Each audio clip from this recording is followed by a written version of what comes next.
ડભોઈમાં તંત્રની ઘોર બેદરકારી, પાણીની ટાંકીનું લોકાર્પણ તો થયું, પણ નગરજનો તરસ્યા રહ્યા. ડભોઈ નગરમાં પીવાના પાણીની સમસ્યાના કાયમી ઉકેલ માટે કરોડોના ખર્ચે નવી ટાંકી બનાવવામાં આવી હતી, પરંતુ તેનું ઉદ્ઘાટન વિવાદોમાં ઘેરાયું છે. ગત સોમવારના રોજ ધારાસભ્ય શૈલેષ મહેતાના હસ્તે આ ટાંકીનું લોકાર્પણ કરવામાં આવ્યું, પરંતુ પ્રથમ ગ્રાસે મક્ષિકા જેવો ઘાટ સર્જાયો હતો. ટેસ્ટિંગ દરમિયાન જ પાણીની બંને મોટરો બળી જતા લોકાર્પણ બાદ પણ નગરજનોને પાણી નસીબ થયું ન હતું. ડભોઈને કેટલાક વિસ્તારોમાં પાણીની તીવ્ર અછતને ધ્યાને રાખી ધારાસભ્ય શૈલેષ મહેતા દ્વારા ખાસ ગ્રાન્ટ ફાળવી મોતીબાગ વિસ્તારમાં નવી પાણીની ટાંકી અને સંપનું નિર્માણ કરવામાં આવ્યું હતું. ઉદ્દેશ્ય એ હતો કે ટૂંકા ગાળામાં નગરજનોને આ સુવિધાનો લાભ મળે. જો કે સોમવારે ઉદ્ઘાટન વિધિ પૂર્ણ થઈ ગઈ, પણ પાલિકાના વહીવટી તંત્રની બેદરકારીને કારણે ટાંકીમાંથી પાણી સપ્લાય થઈ શક્યું નહીં.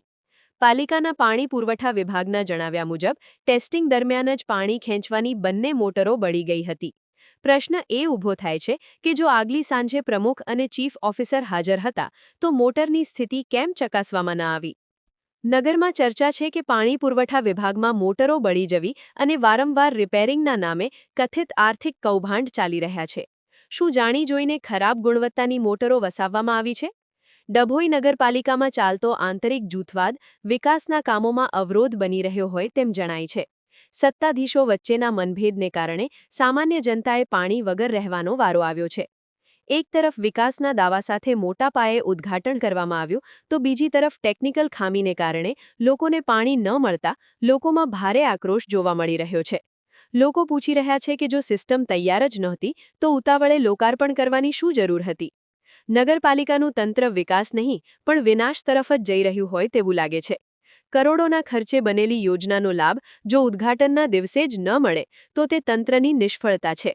નગરપાલિકા વહીવટીતંત્ર આ મોટરો ક્યારે રિપેર કરાવે છે અને ખરેખર નગરજનોના નળમાં પાણી ક્યારે આવશે તે તો જોવાનું રહ્યું. શું આ મોટર બળવા પાછળના જવાબદારો સામે કોઈ પગલાં લેવાશે ખરા? તે પણ એક સવાલ છે. સમાચારની અવનવી અપડેટ જોતા રહો નિખરતા ગુજરાત ન્યૂઝ સાથે. નિખરતા ગુજરાત ન્યૂઝને લાઇક, શેર, સબસ્ક્રાઇબ કરો અને બેલ આઇકન દબાવીને સમાચારની ઝડપી માહિતી મેળવો.